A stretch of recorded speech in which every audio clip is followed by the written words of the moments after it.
جیسا کہ آپ سب جانتے ہیں کہ تحریک انصاف کے چیئرمین عمران خان کے خلاف کوئی لگ بھگ 200 کے قریب کیسز بنائے گئے ہیں، جن میں حکومت سب سے زیادہ جن کیسز پر توجہ دے رہی ہے یا جن پر سب سے زیادہ ڈیپینڈ کر رہی ہے، سب سے زیادہ امید لگائے بیٹھی ہے، ان میں توشہ خانہ کا کیس ہے کہ جی گھڑیاں بیچ دیں اور دیگر معاملات کہ جی آپ نے صحیح ظاہر نہیں کیے۔ اب پاکستان کی تاریخ میں شاید ہی ایسا کوئی کیس، اس نوعیت کا کیس اتنی تیزی سے چلا ہو جتنی تیزی سے توشہ خانہ کیس چل رہا ہے، اور اس کے لیے خاص طور پر پھر ہم نے دیکھا کہ ہمایوں دلاور صاحب جو جج ہیں ان کے سامنے ایک کیس آتا ہے۔ لیکن اب ایک معاملہ ایسا ہے کہ جو بہت بڑا مسئلہ بن گیا ہے یہاں جناب جج ہمایوں دلاور کے لیے، جو انہوں نے خود مانا، ان کی فیس بک پوسٹس ہیں جو کہ ان کے فیس بک کے اکاؤنٹ سے ہوئیں، جن میں عمران خان کے خلاف باقاعدہ نفرت نظر آتی ہے، شدید نفرت نظر آتی ہے، اور ایسے لگتا ہے کہ نون لیگ کے کوئی سوشل میڈیا کا کوئی آدمی ہے اور اس کا یہ اکاؤنٹ ہے۔ اب ہمایوں دلاور صاحب یہ کہہ چکے ہیں کہ جی یہ اکاؤنٹ میرا ہے، وہ یہ تسلیم کر چکے ہیں،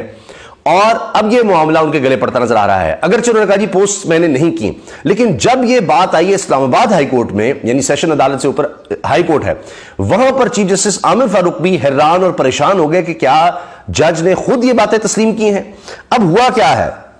وہ میں آپ کے سامنے رکھتا ہوں، اور اسد اللہ صاحب نے یہ ساری جو کارروائی حالیہ ہوئی ہے عدالت میں اس کے بارے میں بتایا ہے کہ جی ہمایوں دلاور صاحب کی فیس بک پوسٹ کے جو معاملات ہیں یا بیان ہے ان کا اپنے اس پوسٹ کے حوالے سے، وہ ان کے گلے پڑ گیا ہے، اور یہ پوسٹ ان کے گلے اس طرح پڑ گئی ہے کہ عدالت میں بھی اب اسی کا شور ہے۔ اور جب جسٹس عامر فاروق صاحب کو حقائق بتائے گئے تو وہ خود بھی حیران رہ گئے کہ کیا واقعی جج نے یہ سب چیزیں مانی ہیں، اور پھر لگ رہا تھا کہ وہ اپنی پریشانی کو چھپانے کی کوشش کر رہے ہیں کہ وہ جسٹس عامر فاروق اسلام آباد ہائی کورٹ کے جج ہیں، ان کے پاس عمران خان کے خلاف کیس جس طرح سے ہو رہا ہے وہ بھی ہیں، اور پھر اپیل میں بھی اس میں گئے ہوئے ہیں، کئی درخواستیں ہیں جس میں سپریم کورٹ تک جانا پڑا ہے کہ جی ان درخواستوں کا پہلے فیصلہ کرتے۔ اب حکومت کو بہت زیادہ امیدیں ہیں اسلام آباد ہائی کورٹ کے چیف جسٹس سے۔ یہ بھی آپ کو یاد ہوگا کہ عدت کے کیس کا جو معاملہ تھا، بلکہ جو مجھے یاد آ رہا ہے ٹریان کا، ہاں جی عدت نہیں ٹریان کیس کا جو معاملہ تھا،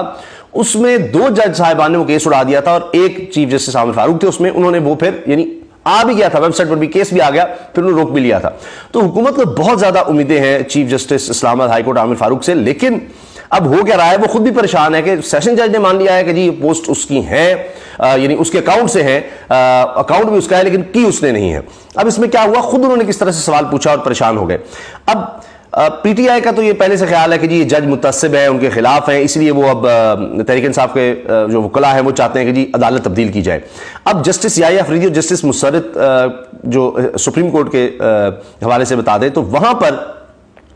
یہی بات کی گئی تھی، اور اب اسلام آباد ہائی کورٹ کے لیے تمام درخواستوں کو نتھی کیا گیا اور پھر فیصلہ کیا جائے کہ اب اس کا تحریر حکم نامہ بھی جاری ہو چکا ہے۔ یہ تھا کہ جی سپریم کورٹ نے کہا کہ ان ساری درخواستوں کو آپ اکٹھے دیکھیں کہ جس میں جج کے خلاف ہے، پھر یہ فیس بک پوسٹ کا معاملہ ہے، دیگر معاملات ہے کہ جی یہ جورسڈکشن بھی بنتی ہے کہ نہیں، یہ عدالت اس کیس کو سن بھی سکتی ہے نہیں، یہ سارے معاملات جو ہیں اکٹھے جو ہے نا پہلے اسلام آباد ہائی کورٹ ڈیسائیڈ کرے، بعد میں ٹرائل ہو، بعد میں وہاں پر فیصلہ آئے۔ اچھا اب خواجہ حارث صاحب جب آئے تو انہوں نے بتایا کہ سپریم کورٹ کا آرڈر آیا ہے، ہماری 4 درخواستیں، ان پر فیصلہ دیں اکٹھا کر کے۔ عامر فاروق صاحب نے، چیف جسٹس اسلام آباد ہائی کورٹ نے کہا کہ ابھی تک میرے پاس حکم نامہ نہیں آیا۔ خواجہ حارث صاحب نے کہا ہمیں مسئلہ یہ ہو رہا ہے کہ ایک طرف نیچے ٹرائل چل رہا ہے اور دوسری طرف اسلام آباد ہائی کورٹ، اور پھر ہم سپریم کورٹ میں بھی گئے ہیں، اسلام آباد ہائی کورٹ سے فیصلہ آنے دیں، ویسے بھی آگے 9 اور 10 محرم ہے تو کیس آئندہ ہفتے کو لگا دیں۔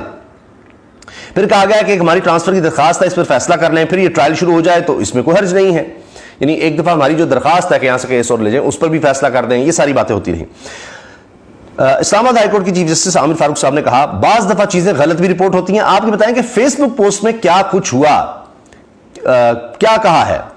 کیا کچھ ہوا ہے، کیا کہا ہے۔ اب یہ بات بڑی دلچسپ ہے کہ یہ خود سے، یعنی خواجہ حارث نے معاملہ نہیں اٹھایا، کسی اور نے نہیں اٹھایا، خود اسلام آباد ہائی کورٹ کی چیف جسٹس اپنے نچلی عدالت کے جج کے بارے میں خود ہی پوچھ رہے ہیں کہ یہ فیس بک پوسٹ کا کیا معاملہ ہے۔ اس میں ہمایوں دلاور جو ہیں وہ بھی کہہ رہے ہیں جی میں نے بھی درخواست اسلام آباد ہائی کورٹ میں دے دی ہے کہ جی میرے ساتھ بدتمیزی ہوئی ہے، یہ ہوا ہے، وہ ہوا۔ اس میں آپ کو بتایا کہ ویڈیو موجود ہے کہ ہمایوں دلاور نے پہلے کہا شٹ اپ،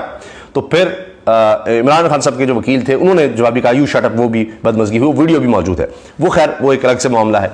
اب جب یہ سوال خود اسلام آباد ہائی کورٹ کے چیف جسٹس نے کہا یہ کہ فیس بک پوسٹ کا کیا معاملہ ہے، یہاں پھر بات یہ ہے کہ خواجہ رسب نے کہا کہ جج صاحب یہ کہہ چکے ہیں کہ فیس بک میری ہے، یعنی فیس بک جو اکاؤنٹ ہے یہ میرا ہے، مگر فیس بک پوسٹ میری نہیں ہے۔ اب اس پر ظاہر ہے کہ چیف جسٹس عامر فاروق صاحب بڑے حیران ہو گئے اسلام آباد کو، یہ کیا کہ وہ کہہ رہے ہیں کہ پوسٹ تو میں نے نہیں کی لیکن